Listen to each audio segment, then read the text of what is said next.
Hey, welcome to Let's Talk Nation. I'm your man, Rod Love. And hey, sitting right next to me is the General Attorney Greg Jackson. Once again, it's on, Brother Love. Hey, you know how we get this thing started every week, man. How's this week for you this past week? Man, this week has been excellent, Greg, and I'm just excited about what's happening. Man, I'm not even going to go too far ahead, man. Are you going to tell people who they listening to? Listen, you don't tell me what to do. You don't tell me what to do. Listen to you.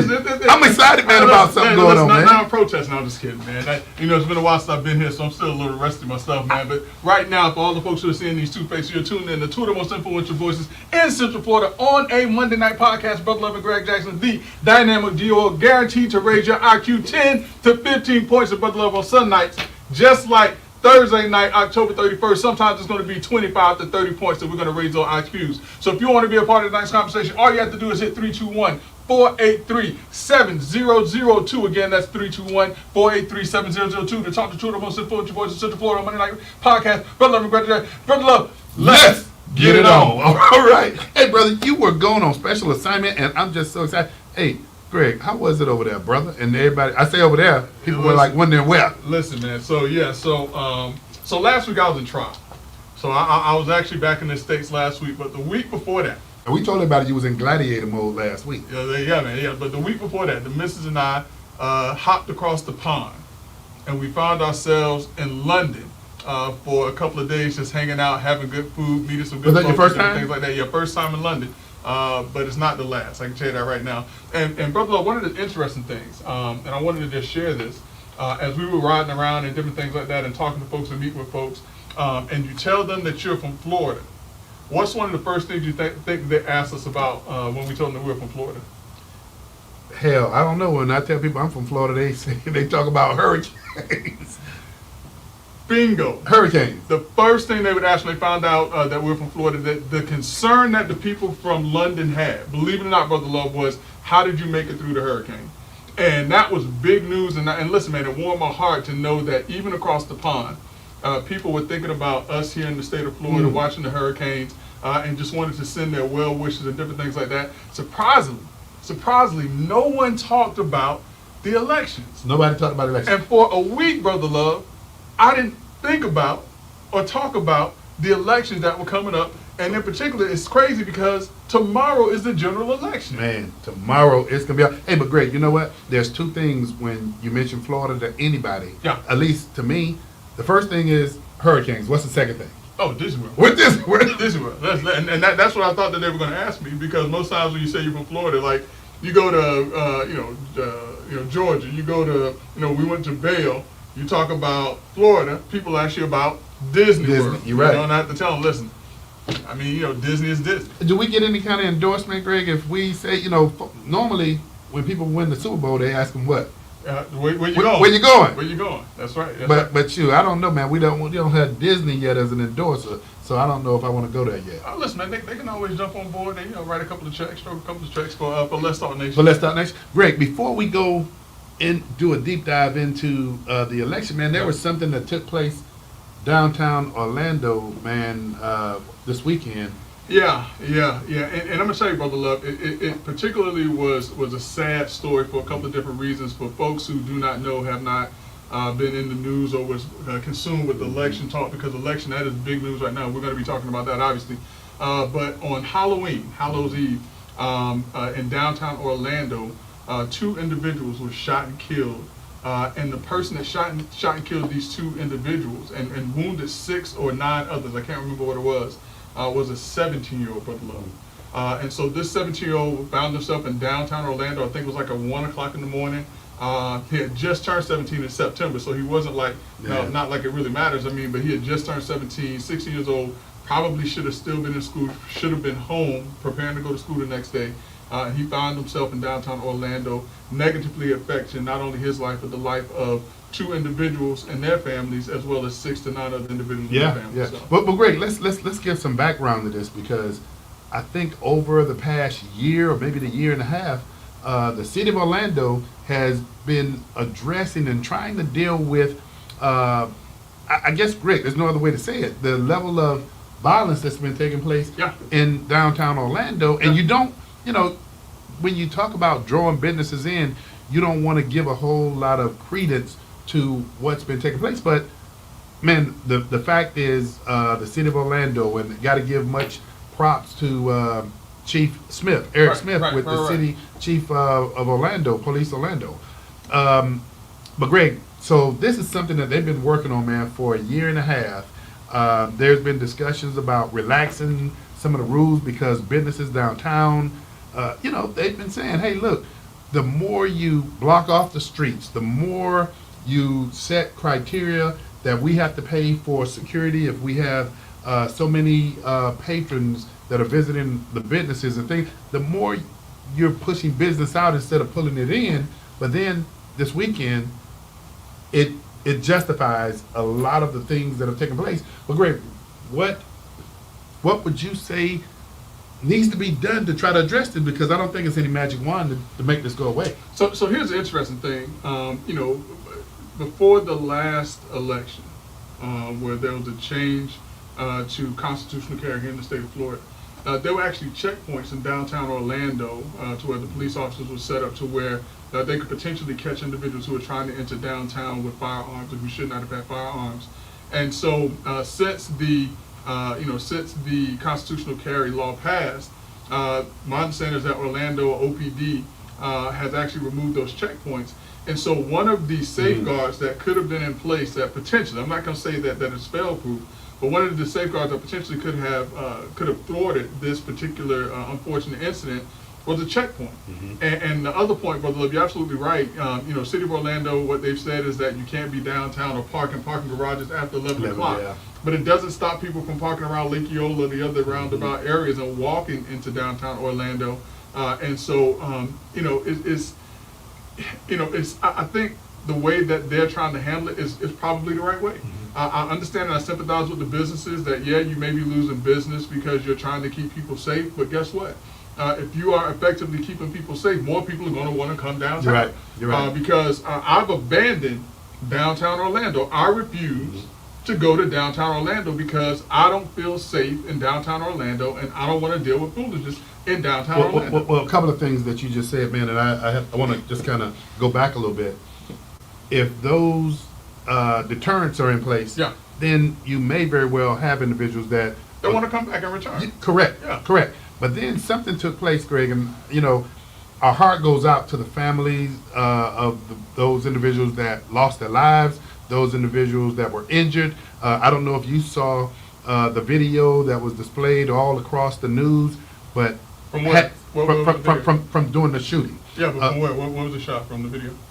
I think it was one of those poll cams. Oh, you mean the actual shooting? The actual shooting. I thought you meant like the press conference afterwards. No, well, I'm gonna go to that. I'm gonna go to that. But I apologize. I was laughing about that. We should have been laughing, but it's a reason. It's a reason why we are proud individuals right now. But we'll talk about it. I'm sorry. But the poll cams downtown showed how quickly OPD without firing a shot. But here's the other thing, and one of our good friends, Captain Kip Beecham, he often talks about when people are running away, the guys that are running toward danger, and man, you don't have to look any further. Who are the guys running towards danger? Law enforcement. There you go. So you left that part. I left that part out. The people got to know that's what they do. It was about 8 to 10 OPD officers, man, in Greg, almost 2 seconds, that swarmed upon this individual. And so, Greg, my heart goes out to the families of the members of those individuals that lost their lives or was injured. But man, I gotta give it up to law enforcement. They ran in, and boy, did they address that issue. But then the press conference. But wait, before we get to that, though, Brother Love, let's address this. What state does a 17-year-old's mind have to be in order for them to go out on a celebratory evening when people are out having fun downtown, pull out a gun and shoot and kill one person, and then go how many other blocks he went from there and shoot and kill another person and injure other people? What is going on with young people right now to where the state of mind for a 17-year-old, instead of being in school, instead of focusing on his future, instead of thinking about things that will help him to be successful, a business owner or whatever the case may be, his focus is on going out and shooting and killing people? Greg, I don't think it's any excuse for it. I mean, when we talk about what state of mind, I'm with you in having that discussion, but Greg, I strongly believe, yeah, let's do some things to prevent this from happening. But Greg, I do believe that some consequences, man, some consequences have to be put in place to deter the next one. Let me ask this question. How much money did the Democratic Party raise in the first month of Kamala Harris's campaign? Was it 48, 78? What was it? 100? Greg. Think about it. Go back Yeah. and look at the numbers. Go back and look Oh, at I the know it numbers. was a lot of money. I know it was a lot of money.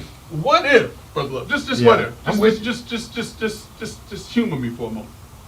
What if the Democratic Party, because I'm going to hold my party accountable. I'm not going to say what if the Republicans. That's I'm going to let you But do that's that. both sides, yeah. But what if the Democratic Party, instead of focusing so much on putting money into political campaigns and raising hundreds of millions of dollars for political campaigns, would go and put in that same type of effort into underserved communities, Brother Love? Right. What if that were to happen? What if, Brother Love, $50 million were dropped into the community where this young man came from? What if that were to happen? Greg, I would say that there would be a change overnight. But you know what? That same energy that we're talking about, we're not talking about investing in communities just specifically for crime prevention. Greg, the doggone task force that we headed some years ago, it talked about economic development, it talked about job training, it talked about housing. So when you go to what ifs, come on, man. No, listen, but I am talking about crime prevention because what are the signs or what are the things that you look for in determining violence in communities? A lack of economic opportunities and violence in those areas. And You're so right. I'm absolutely focused on, and that's why I say, what And was it's the not just mindset- Democrats. It's not just Democrats. It's shared responsibility. But that's why I said, I'm going to put the onus on my part. Okay. And that's why I say, what was the mindset of a 17-year-old being out that time of night? And what if there were monies pumped or funneled into that community?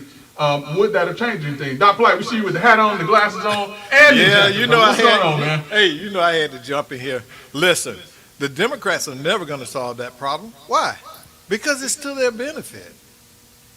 It's to their benefit to have these broken communities. Because curing those things would make those people independent thinkers. You know what, Doc? I'm not gonna cheerlead, even though it almost makes me It's go in that direction. But here's something on the other side, Doc, that I'm gonna say. Representative David Smith, Republican, District 38. One of the things that Greg, we're not necessarily trying to jump into a party affiliation, but Republican Representative David Smith saw fit to invest in responsible fatherhood, and now you have those initiatives taking place in Orange and Seminole County, and that does pay dividends, Greg, when you're investing in men that are investing back in their kids. I mean, but now listen, I can't let you throw a Republican name out there, Brother Love, in all fairness, without allowing me to retort, if you would. When we talk about, on the local level, when we talk about this touching the streets and touching the ground in a positive way, if we talk about, Orlando Commissioner Bakari Burns. Oh, yeah, And absolutely. the work that he's done and the programs that he is facilitating and promoting in underserved or African American communities for young boys and young men. But Doc, I apologize, man. We cut you off. What you got, man? But I'm pointing out the hypocrisy of the DNC.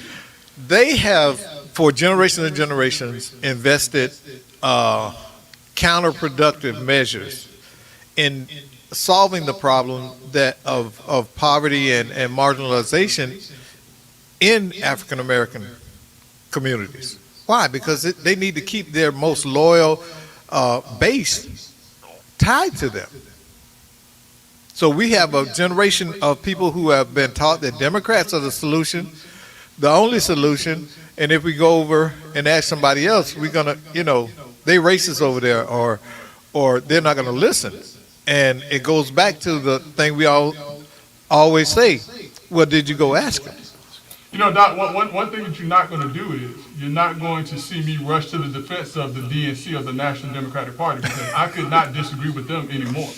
In terms of being a Democrat, yes, I'm a Democrat, but I am a local level Democrat because Yeah. I am able to and allowed to go and talk to individuals who are not Democrats, who are Republicans. Are you saying you're allowed? Are you saying you're allowed to think freely? Absolutely.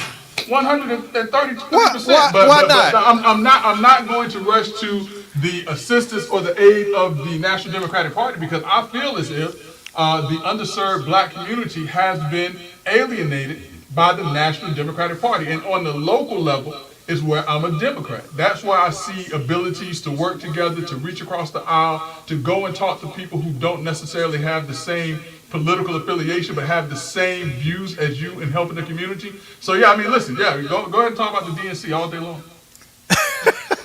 I ain't gonna stop you. You know, I ain't gonna stop you. but think about it. It's the argument that so many African Americans have about the Democratic Party. Everybody can come in to the party, no matter how late they come, and get ahead of African Americans to the party. Unless, Dr. White, unless you are an African American male who at one point in time was a Republican who's decided, you know what, maybe I do want to give the Democratic Party a try. Because if you are an African American male who was at one point in time a Democrat, you are treated like less than human on the Democratic Party side. I remain a Democrat, even though I was a Republican before, but I've been a Democrat probably longer than I was a Republican. But I'm still a Democrat, as I said, because I am a local level Democrat. But the Democratic Party has absolutely found a way to alienate African American males who were trying to come back to the party and to be a part of and to contribute to the party. So much so until I don't even like dealing with Democrats on the national level. I deal with Democrats on the local level. But even then, it's embarrassing how Democrats treat African American males who are conservative. It's absolutely embarrassing. I'm laughing because ahead, I'm laughing because it took me back to the story I told Rod the other day about Charlie Chris. You know, and it so personifies the problem. They don't see the value of us. Okay, because I've been in that room with mostly African American males trying to be significant in the party, and we were told there was nothing for us. Yep. We, you know, and we see them championing gay rights and women's rights and everybody's right, other than the issues that are critical to African American males. the black community, yeah. Now, you know what, Doc? I got to pump your brakes there, brother. Because they do find us to be a benefit when they're slipping in the polls. All of a sudden, Well, they got to call out, and we talked about this, they Yeah. got to call out somebody to come to pull us, tug our chain, and tell us to come back. That's when we're a benefit to the Democratic Party. Well, it looks like but you know what? But you know what, Doc, before we get too far downfield, because we're already jumping. Greg, you and I were going to talk about real quick, and Doc, we're getting that feedback real quick, but we were going to talk about that press conference. And the press conference, and Doc, How we got down that way? We was talking about the press yeah, we were going to say, and Doc, you saw the press conference, and the reason why I want to talk about the press conference is because that press conference showed some leadership from the state attorney's office. And I'm talking about the 9th Judicial Circuit State Attorney, and I'm talking about none other than Andrew Bain. Man, to see him at that press conference, to see him taking a position that, hey, look, we're working with our law enforcement partners. Here's what we're going to do. And they were in lockstep with one another. And that is, I got to say, Greg, the first state attorney that I saw looking like he was coming off a scene from Bad Boys. Doc, and yeah, you know, I have evolved into a super fan of his because I like no nonsense people. him Okay. being Yeah, and we seem to be generating more of those young men like that. Bakari Burns, you know, he has a stance like that, and what's his name that was Bruce. yeah, not Bruce, the other young man, and he lost his race. Oh, you're talking about Javaris McCurdy. No, not McCurdy. Then who you talking about then? God. I'm trying to help you out. Now Over you in don't know that thing. over in Old Coy. Greg, you know who we talking about, man. I'm getting the block now. But going back to, and I'm gonna just say this so that we can keep moving. But Andrew Bain, state attorney for the Ninth Judicial Circuit, man. When I tell you, he showed leadership, stepping out and talking about what are the next steps. And it was, to me, I saw to serve and protect when I saw images of him with law enforcement addressing the sad affair that took place downtown. Yeah. Yeah, But and- I'm, in full candor and disclosure, though, that wasn't the press conference I was talking about. Which one you were talking about? I was talking about, but no, I appreciate that was great also. But the press conference I was talking about was the press conference that our very own brother Armando was a part of. To set up. And, He did a good job. Yeah, listen, and listen. Yeah. I thought we would transition to that, but Well, let's go to Armando. Yes. But I wanted to. Give big kudos to a strong brother and family member of Let's Talk Nation. He is our community, our minister of communication. That's what we call him. We have the titles. Brother Armando was assisting with the press conference of one of the gentlemen who was actually injured in this unfortunate shooting on October 31st. He reached out to us. He was proud of himself, and so guess what? As proud as he was of himself, we're 10 times more proud of Brother Armando for the work that he did. So. Yeah, you know, I had to text my boy right away because I watched it and I realized it was his work.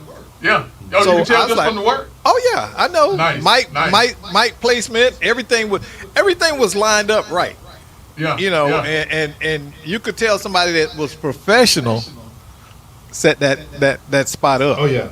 And kudos to him. And that's a part of Let's Talk. Let's Talk Nation, huh? But a part of Let's Talk Nation. That's right. And you know, That's we right. talk about OPD, we talk about State Attorney Andrew Bain, but boy, when you look at Orlando Health and how they responded, and that young man that was grazed by that bullet. I mean, hey, Brother Armando, we are proud that you are part of this family, man. Absolutely. But no, listen, no doubt. Don't go too far, man. We want to talk a little bit about, the significance of tomorrow.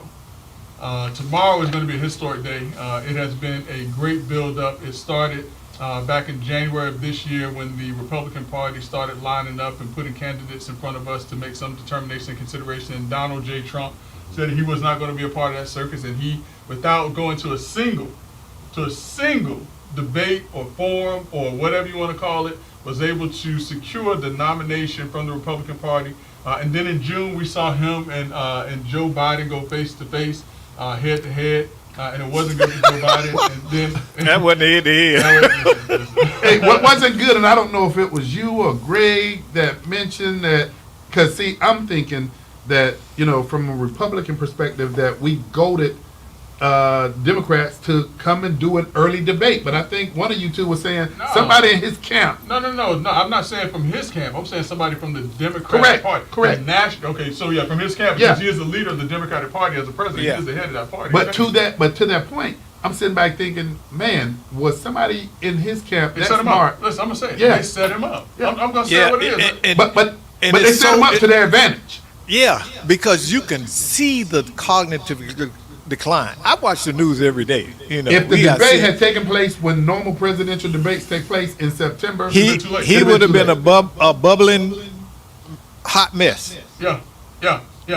And so this lined us up because shortly thereafter, Joe Biden stepped down from running as the Democratic nominee of the Democratic Party for the Democratic Party, and in steps his vice president, Kamala Harris, who did not garner a single primary vote in 2020 or for the 2020 election. left the stage probably one of the top. She was not probably. She was the first person one to that- lead the race, and then she moves into the place of the nominee. And listen, how it happened, it happened. I'm not holding it against Kamala Harris. I'm holding it against the party on that one. And so she steps in, and she now becomes the presumptive candidate for the Democratic Party, and that gets us to where we are now in the historic nature of the election that's going to be taking place tomorrow. Man, so Greg, with that being the case, when we talk about, and we like anybody else, we don't put a whole lot of merit in polling, but we pay attention Yeah. to what's out there. So national polling, what do we see? I mean, so from a national standpoint, Don, and get this, right now, well, let me take a step back. It depends on the pollsters that you're looking at. Poll 523 said that as of October 22nd, Kamala Harris was actually leading. She had a small lead in the national polls, like 1.4%. However, Clear Real Politics, I believe it is, Yeah. projected that as of October 26th, that Donald J. Trump now was leading in the national average, meaning that there are more votes, popular votes, technically in his favor. Great. Can you break that? See, that you said something that a lot of people only pay attention to, and Doc, you know what I'm about to talk about. The difference between popular votes and popular votes don't get a president elected. What Right. gets the president elected is the electoral votes. Correct? Absolutely, absolutely. So can you break that down for us, man? And people are always talking about, hey, we got to get rid of the electoral college and different things like that. But the electoral college is in place because it evens out how each state is able to participate in electing a president. Because if we were to go sheerly or strictly by popular vote, you can have states like New York and California that technically and literally can drive who the president and who is the leader of the free world just Because of the population. Because of the population. But we have that now. Well, no, because remember the electoral college does not break it up from that. You have to have a certain number of votes. I know within the that, electoral college. but we have states like, let's take Wyoming and Montana. Mhm. They should not be on parity with other states So and now- have a say. But Doc, you do to- have some states that in the electoral college, and we, a good person, an excellent person to have, because see, Greg knows this stuff, Yeah. but a person that we normally have on the show, Dr. Jewett. Dr. Jewett, Dean, Professor from University of Central Florida. But here's the other hook, and I'll let Greg explain this piece. You have some states that it's a winner take all when it comes to the electoral college vote, but then you have some other states that will divvy them up, correct? Yeah, that's right. But now, to that point though, Doc, you have to understand this now. When you talk about Wisconsin only has 10 electoral votes. Yeah, but I'm That's all we saying have. those populations, those low population states, they tend to vote as a block, and that gives them more power. And that's how Republicans win. No, When but they- Doc, I'm gonna run counter to that with you on this, because here's what I'm gonna say to you, and that's why this brotherhood, this ain't nothing but love, but here's where I'm gonna make the counter. That's when you see the different parties invest their advertising, their marketing, how many times they go to a state. You haven't necessarily seen a whole bunch of activity in Wyoming, Doc. You haven't seen the investment in different parties in Wyoming because of the few electoral votes that they have. You have seen investment in big states such as Pennsylvania that has 19, Greg, I believe, electoral college votes. Florida has about 30. No, it has 30. It has 30. So this is where you see the big advertising in. This is where you see the marketing. I This mean, is where you listen. Wyoming has 3 electoral college votes. I mean, I know, but when you put that in with Utah, Arizona, Montana, North Dakota, South all right, Dakota. so Utah has 6, so you're talking about 9. Who else you said? see, Doc, you did this. See, you did what? Who else you said?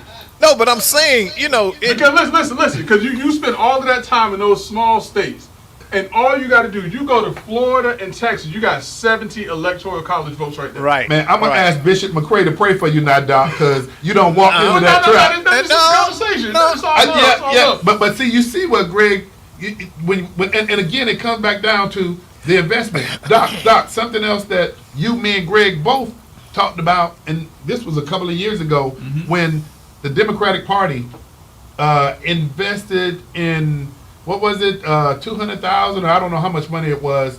In the state of Florida? In the state of Florida. For the Hispanic vote? For the Hispanic vote, $150,000. $150,000. But you didn't see an investment In for the African American vote. No.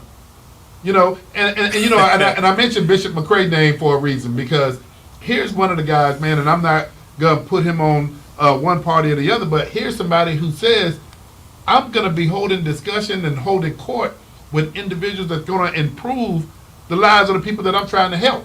And so I say that, Doc, to say that when we talk about Wyoming, Idaho, and these places, man, all you got to do is look at how many electoral votes they have. So listen, I to, get to, that. to that point. So a candidate can technically win 270 electoral votes with just 20 states.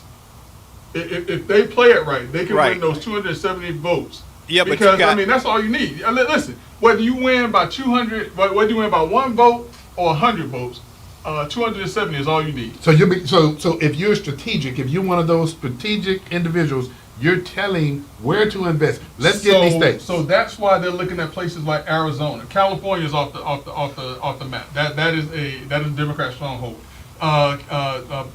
New York is a Democrat stronghold. So you have 54 and 28 electoral votes right there alone. Texas has more electoral votes than those two large populous Put states right together? there. And so that's why you look at it from the standpoint of not going by the popular vote, because Texas has 70 electoral college votes, whereas 54, I mean technically it's only like 12 off, but like 54 and 28 is 70, 72, 82. Hey, you know what, So that's brother? 12 off. I got to tell you, I was, you know, Dr. Jewett is somebody we love to invite, but boy, you holding class tonight. But listen, you know, okay, I'm looking at the numbers now.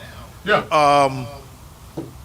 Before 2016, Democrats routinely had 242 electoral votes to Republicans 179. Since that time, after that, Democrats went down to 193 and Republicans went up to 154 solid.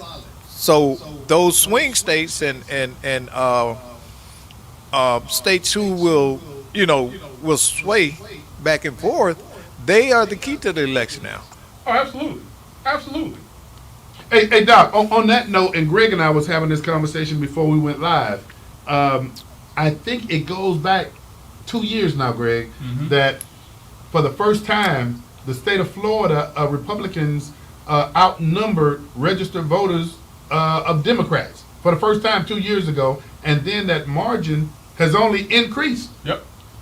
So when you look, Doc, at states such as Florida, there's the investment in Florida, but Florida is so red to, you're looking at other states like Pennsylvania, those states that got large numbers of electoral college votes. And that's how you play this game. But listen, the loss of Florida is the local Democratic Party's problem, and it's Yep. their fault. Yep. Hey, It but is absolutely. and Doc, I'm not going to disagree, but what I will say, put a comma in what you just said, and that is to say to black folk, to the African American community, that, hey, look at what's best for your community. Look at how to invest in your community when it comes to jobs, when it comes to social services. Start having the conversation with other parties besides just that party you constantly go to. That's all I'm going to say about that. Yep. So, for me, looking at it, I've seen the decline because I was a very active member when I lived in Orange County. And the choices, and not all of them, but a lot of the choices that were made by the party, by Democrats, was just crazy to me. Well, Doc, I'm going to throw something out here, and I know Greg is working on something, but according to 538 polls, Harris supposedly held the national average lead of 1.4, but I believe that was down from 1.7, right? It was down for 1.7 from September. But as I said, it depends on the poll that you look at, because 538 is saying that that as of October 22nd, she was ahead. But the Real Clear Politics poll is saying that now Donald Trump is pulled ahead with the popular vote. Listen, this is what's very clear right now. This is still going to be a very close election, extremely close election. And it's going to boil down to how people feel they're doing now versus to how they were doing while Donald Trump was president. Because you clearly have you clearly have something to compare it against. You have the time when Trump was president, and you have the time when Biden and Harris administration was running this country. So that's what people are going to have to make the decision on, and that's what makes this such a historical election. Because when have you ever had the ability and the opportunity to select between two candidates when you've actually had a chance to see what they can do? You're right. And the other thing too, Greg, I gotta say this, man. Don't let polls tell you what to do. Right. Don't let polls influence you. Look at what's going to benefit you, your family, your occupation. Right. Right. Right. Well, I mean, most so- people, unfortunately, are going to let polls tell them what to do. But I don't know. I mean, I understand what you're saying, Doc. Yeah. But boy, think about how bad and how wrong the polls have been over the last few years. I mean, listen, they were completely wrong in 2016. Yeah. I mean, you're no, right. no one Yeah. had Trump winning in 2016. Nope, not even close. Yeah, yeah, and I mean, right They now, didn't even have. Remember, they didn't even have him winning the nomination. Yeah, You're right. yeah, and I mean, right now he's in the hunt, and he is either a little ahead of Harris, slightly behind Harris, or neck and neck with Harris. I mean, remember this time during the 2020 election cycle, Trump was getting dusted by Joe Biden, absolutely dusted by Joe Biden, and that is not the case now. And that's the scary part for Democrats, is that despite everything that's been said, despite everything that's been done, there's a very real chance, not necessarily tomorrow, because I don't think this election is going to be determined on tomorrow, but sometime within the next 2 to 4 weeks, Donald J. Trump will potentially be named the 47th president of these United States. That is a very real possibility. Hey, let me ask the question, Greg, and I think you've already gone through it a little bit, but some of the key battleground states. We were talking about why you see as much traffic in Pennsylvania as you have. What other states, man, do you see people? I mean, both parties vying for that are toss-ups? I mean, listen, and Doc, you know this. I mean, North Carolina is. I mean, they're running back and forth in North Carolina like it's nobody's business. That is a state right now that they're vying for. Georgia is still, they're considering that one to be a toss-up state, but Georgia appears to be, turning somewhat in the direction of Trump after he lost Georgia in 2020. You're talking about Wisconsin is also in the hunt right now. You're talking about Michigan, but I believe that Michigan is probably going to go the way of Harris because of the unions that's in that state. And also you have 2 members or 1 member of the squad, used to be 2 members of the squad, that's in Michigan right now that's stomping for Kamala Harris. Greg, I know we've always seen celebrities engaged and participating in national politics. Do you think it's gotten ridiculous? Yeah. And listen, I think that, and I see this more so on the Democratic side, that they are now going to rappers and these people to see if they can influence this younger generation to do something. And these rappers do not have influence over these young people the way that these politicians think. I mean, remember, they had Megan Thee Stallion come out on the stage with Kamala Harris. Kamala Harris, I think that if she had really and truly done her homework, that is not the person that you want on the stage with you. And don't get me wrong, listen, when I'm working out, I listen to thought stuff, whatever it is that Megan Thee Stallion does. It's got a nice beat. I can run thought stuff? Do. I mean, listen, I can run to it. I can work. I give you a nice little workout. Nice little, But that's not somebody that I'm going to put in front of people and say, hey, take me seriously. She had, so that Beyonce got Kamala Harris booed. Y'all know that? Yeah. But also you also have a lot of this backfiring with the population that you talked about earlier, Greg, and that is black men. Man, do you see the backlash with Magic Johnson? Do you see the backlash with former President Obama?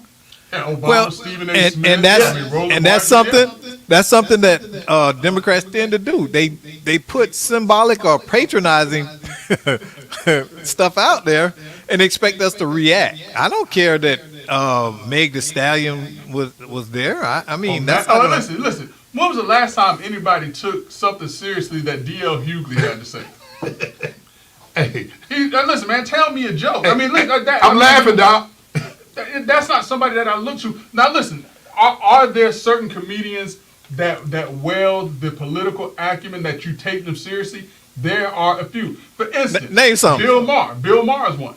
He's Okay. a comedian, but he is very politically astute. As funny and as crazy as this may sound, Dave Chappelle is Yo, he's deep. extremely He's deep. politically Yeah. astute. Yeah. People like Jon Stewart, extremely politically astute. If you go back to the days of old, you have people like Johnny Carson. Listen, you Yeah. have people like Jim Brown. You have people Yeah. like Lou Alcindor, who then became Kareem Abdul-Jabbar. Yeah. You have people like Muhammad Ali, who took political stances. Those were people that could be taken seriously. These comedians, Dick Gregory was another one. I mean, Yeah. you really truly have people in Yeah. communities who happen to be entertainers that folks would gravitate to and would listen to. And they would lend their You- voice, and they'd you- be willing to sacrifice their influence. Everything. Yes. Yeah, they What put they it all believe in. online. They put Yeah. it online. But- Guess but who? these- Guess who? Is politically astute, and I never would have believed it. Who? It's a rapper. It's a she. Who? Cardi B. Now you're a comedian. No. Now No, you're a go comedian. go and research. I have listened to Cardi B. Now, listen. No. We're going to tell jokes, we're going to tell jokes. But I know you're taking serious right now. No. Did you just say... Now, I listen, said if you Cardi going to B. say... I thought you were going to say somebody like Kim Kardashian or something like... You're No. talking about foul-mouthed Cardi B, who said that she drugged and robbed men when she was a stripper, who basically got onto her page. and in what does October that and have to do said, with her body of F knowledge? the Wait a Democratic minute, Party, wait a minute. F the president, What- F what- this, they're not doing nothing for us. What- She actually got on, she was talking at the Kamala What Harris does that have to do rally, with and she her started talking about the knowledge? fact that See, Trump I said can't get on here and talk with him because he's a lawyer. He gonna talk. No, you gotta run all over me. See, Seriously. If you'd have called anybody else, Doc, I'd have been jumping in trying to save you. You gotta talk serious on this show, man. I thought we said it was ready no, to but she has a better You grasp. on mute now, Doc. Yeah, cut his mic off. I know Mondo ain't cut my mic off. Yeah, cut his mic off. Good work on my. I thought that was good. Go and research it. I have Now, researched her. listen. That doesn't. You Her don't know that behavior she in your- does he- not she in your punch list. Yeah. translate over to her intellect and her Of course understanding. it does. How do you Shoot, I got a cousin that smoked more rocks than a caveman, but know the Bible. What they got to do with politics? I'm just saying that's a comparison. He knows the Bible, but he still smoke crack. Anyway, I thought he had his hat on. I thought that hat was supposed to make you smart, Doc. Hey, you know what? I'm gonna protect my brothers. Anyway, Hey, I thought the glasses was supposed to make you smart, Doc. anyway, hey, let me say this, Doc. I'm gonna help you, Doc. I'm gonna help you on this. Anyway, when has there ever been such a time? And Greg, I'm pointing this to you and Doc, that political parties targeted and focused on black men. I've never seen it before like this. No. Never. No, and listen, that goes to the struggles of the Democratic Party right now, because what they've realized is that African American males have decided that they are no longer going to be pawns in this game. If you tell us that you're going to do something in our community, listen, and I'm going to say this, and I don't mind saying it, African American females have long since been one of the strongest voting blocs in this country. But African American males and African American females are not the same. Our interests are not the same, unless we're talking about family issues and we're talking about marriage and different things like that. And so, because of that, African American males have realized that what the Democratic Party has done is they have aligned issues that they think are important to us based on what African American females have told us what's important to us. Hey, with And that, you can't do that. I gotta just kind of. This is a perfect segue, and we can continue. But we were honored to speak So now why to you want to do that after I just said that? Metamorphosis. No, I know that. Why you want to do that after I just said that? Hey, because I gotta give them a shout out. Hey, Doc, I don't know. We got to give them their own pocket. Your own- give them You their own can't- pocket. You can't, listen, man, you can't do that after I just said what I just said. No, yeah, you can. Yeah, you can. Can we give it 3 minutes? Okay, we'll give it 3 minutes. We'll give it 3 Hey, Doc, minutes. Doc, you see what he just did, man? You can't do that. After I just said what I just said. I ain't I know talking what to you're you. saying. I know what you're saying, but You put that- your that- lawyer supercade out on me, so you talked all over me. So Hey, but Greg, Instead- to your point, but I put what? your lawyer supercade. Greg, good for that now. I Hey, know. but you know what? Again, I will say I've never seen political parties go after for their vote black men like this I've never ever seen before. Doc, honestly, Doc, have you ever seen it like this? I mean, No, I think they're trying to scapegoat us if she loses, really. Escape. Hey, but okay, Doc. To that point, Yeah. I will go back and also say when you look at individuals, and I don't know what their stance has been as of late, but man, when you see individuals such as Charlemagne the God and his advocacy going on the View, telling the View stop bullying people yeah, for but their listen, vote. listen, they give him a little bit of change, and he lines up right He behind did, them. he did. And then what about What is it, Type Mike? No, you're talking about Killer Mike. Killer Mike. Yeah, but Killer Mike ain't fall for that. Okay. Ice Cube ain't falling for that. Because Charlemagne has fallen in line. But Yeah. come on, Roland Martin did the same thing when they had this Listen, man, Roland did what he was supposed to do. get paid. Roland Yeah. did what he was supposed to do. Yeah. You know what I'm saying? I mean, but Shannon Sharp. What did Shannon Sharp do? I mean, didn't he have Kamala Harris on the Oh show? then? yeah. You know? Yeah, you're right. I mean, she's going. but they're writing big checks, man. Listen, they're supposed to. It's business. They're supposed to. I mean, listen, it's called funding and campaigning and putting your money where you can get the most votes. And if they think that Club Shay Shay listeners Club are going Shay to provide those, listen, that's what it is. If they think the Club Shay Shay listeners are going to garner them the votes to win this election, then pay the money. Pay the money. I don't think that it will, but pay the money. But you know what? I'm gonna go back to something else too. What? Greg? It goes back 6 years now when there was a gubernatorial election in the state of Florida, and 34,000, and you always know what that number is. 34,000 black female voters decided that they weren't going to allow anybody else to say where they can send their kids to school, and that was the difference maker when you looked at Governor DeSantis being elected. It's been 3 minutes. Okay, it's been 3 minutes. And that was a good. That was a good. That was a good segue? That was a good segue. Now we got it. Now we get it. So, Greg, Yes, sir. we were honored, and man, I tell you, it was a great honor and privilege to actually be invited to have a discussion and a dialogue about Project 2025. Absolutely. And listen, the group that asked us to come and sit down and have that discussion in only the way that the dynamic duo can do was in the format of how we talk and how we convey information with Dr. Light. It's just by having a conversation and inviting people into the conversation was Metamorphosis Global. Metamorphosis Global, Ms. Gloria Crawford Henderson, as well as Ms. Gail Ridgway, the founders of that organization, were kind enough to ask Brother Love and I to come and just give insight and thought about Project 2025. What some of the opposing views are. If there's anything that we can agree to as a Democrat and as a Republican, and even more so than we do here on the show, Dr. Light, Brother Love and I were not.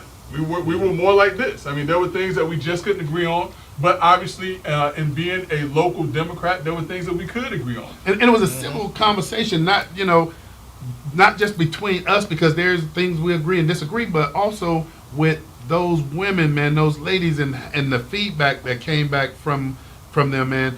Yeah, we're not gonna always agree, but man, just to be invited to that platform to have a conversation about something that is, I mean, I'm gonna just say it, that's been highly controversial.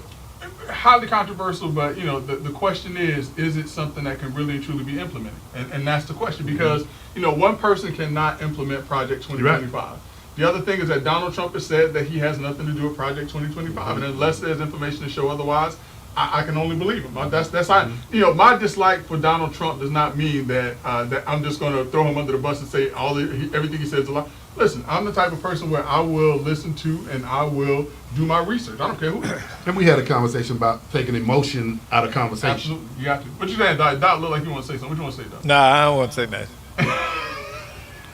I can't say what I want to say on the show. I call Rod and tell it. Hey, this is a podcast, man. You can say whatever you want to on the podcast. No, I can't. Oh. Hey, we're down to the last 10 minutes, and I want us to have some time to talk about the local races that are taking place. Absolutely. But listen, so just kind of wrapping up on what's taking on nationally, as we indicated, tomorrow, November 5th, it is the general presidential election day, but there are going to be other elections and other offices that folks are going to be voting for. You have a U.S. Senate race here in the state of Florida that is going to be the focus. You also have some congressional races that's going to be the focus. You have some statewide races, whether it's state Senate or state House representative races. But then you have those races that really and truly touch us on a daily basis, which are the local elections. One of which, let's start with the supervisor of election race. Right now, that office is being held by, Brother Glenn Geldine, who's doing an outstanding job. Yes. Now, I will say this, brother. I got to say this. The voting polls, the interactive map was excellent. But when I would go to some of the polls where it said 15 minutes or less, there was an hour and a half line there. Well, you know what? And I can't do it. And I went to one voting poll, and the lady told me that there was a voting site in a location that we went to, and there was no voting site there. So I left the line, because she said there's nobody in line there. I left the line to go to that site, and there was no voting site there. Guess what? Guess what? The best way to fix that. I text Glenn. That's the best way to fix it. And you're right. And he, listen, listen.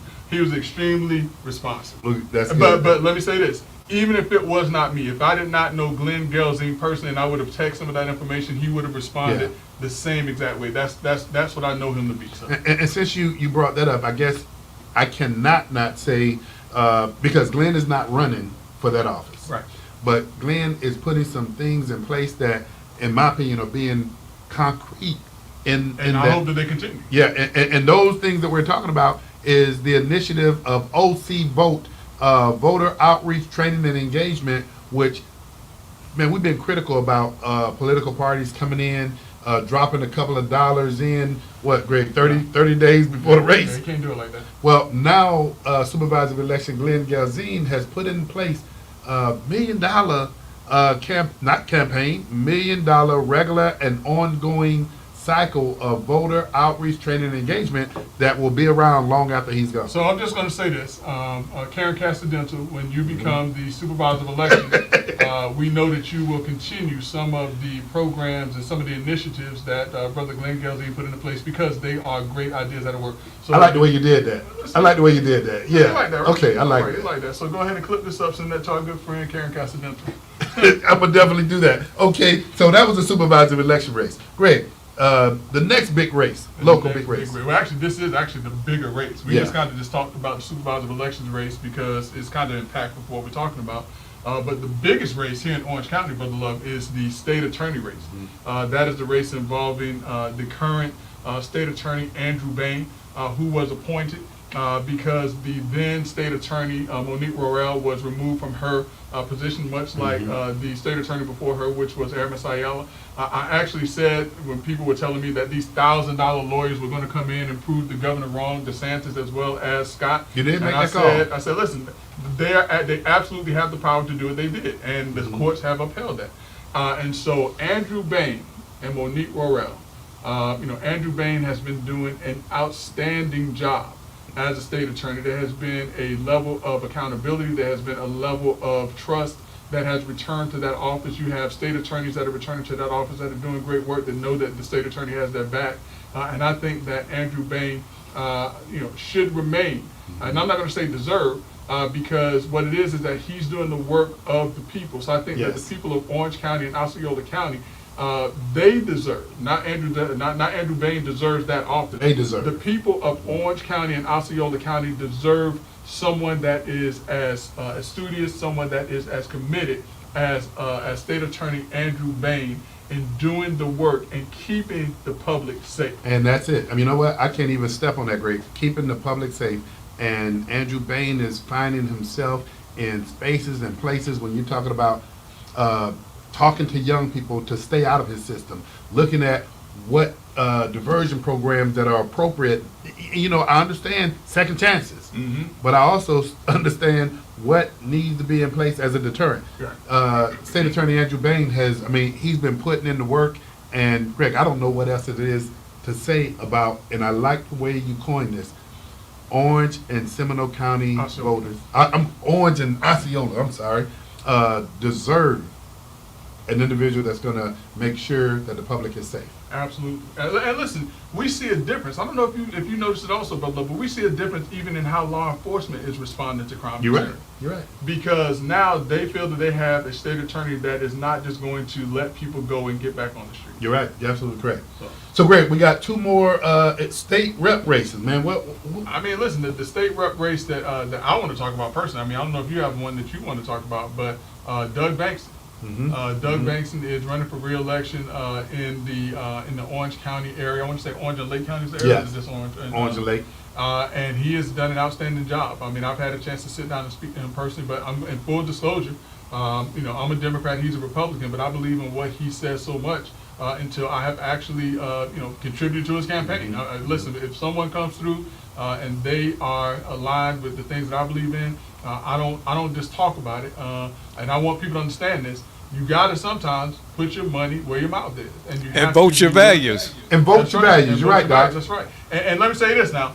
I didn't give Doug Bankston nearly as much money that I've set aside to put back into the community. I want the Democratic Party to take a chapter out of that book. Man, well, since we're talking about state rep races, and I concur with you on Representative Doug Bankston. I mean, he's been putting in the work, but somebody who's going into their last term is Representative David Smith. And when I say this is somebody who, Greg, all you got to do is look at the body of his work. Yeah. And he is in District 38, and that's Seminole County. Man, what more can I say? And through disclosure, man, I've been going over the past 4 weeks now with Representative Smith in Seminole County and going and sitting down with those pastors, with those bishops. He's been going into, Greg, when's the last time, man? I remember growing up, I used to see people come to the black church and it just tapered off. Yeah. And so Representative Dave Smith said, Rod, where else do I need to go where people need the help? And I say, are you ready to go? Yeah. And for the last He said 3-4 yes. weeks, He said yes. he said yes. And man, I tell you, we've been going. So those are the two state rep races that, and Greg, I don't know if there's Representative Placentia, she's been putting in the work. I know you want to talk about Plakin also. Oh, and Rachel Plakin, I'm sorry, you're right. And matter of fact, Rachel Plakin is the wife of one of our good friends, Scott Plakin, when he was in the House. But listen, though, I don't want people to sit here and think that I'm just going lockstep with the Republicans because of my friend. No, that ain't the case. Strong supporters of Representative Bruce Antone. Oh, yeah. We love Representative Bracy Davis. There's no doubt about that. Although we were supporting Randy Bracy for the state senate race, we are continuing to be big fans of Geraldine Thompson. So don't just think that we're sitting here and that I'm just going along with Republicans. No, I go along with people who believe in the values that I believe in. And Representative Brooke Antone, you know I'm your guy. Hey, we got two more folk here. So we got to do that quick, though. Yeah. Orange County Commission race. First, seat one. Seat Wilson. one, Wilson Arthur. and Austin. Austin was in the studio with us, did a great job. He told the people where he's coming from. Hey, I look forward to a great outcome for you, Austin. The other race that we've also had Commissioner Uribe in the studio. And she's running against someone who is a former state representative, state senator, as well as a former county commissioner in the body of Linda Stewart. But one of the things that impressed me a great deal about our friend Commissioner Rubin was the fact that she is not afraid to push back and fight for the community. And she's been doing that. Yeah, And in fact, today she had the ethics complaint with her thrown out. Hey, very nice. Outstanding. Congratulations. Outstanding. Congratulations. Yeah. Hey, Commissioner Uribe, we look forward to working with you in the future. And Greg, to that, my friend, I think we almost there, man. Doc, you got anything for the good of the order? Because tomorrow's the day. My hope for the outcome Quickly. is that we change. This is changing of the guard. Change We of get the guard, all- I like Yeah, I'm down here in God's waiting room, so I'm tired of all these old folks running everything. We need to hand it over to the young people. All right, General. Listen, man, go out and exercise your right to vote. As I always say, your right to vote is not someone's right to your vote, so make sure that you vote for the person that best represents your beliefs and your goals. If it's someone that you don't like and you go in there, you don't have to put someone's name on there. So, oh, and also remember the marijuana and the abortion amendments. Those are going to be very hot topics as well. On that note, get out the vote. Hey, my brother, the general, you don't have to go home. But you got to get out of here. We'll see you next week on Let's Talk Nation.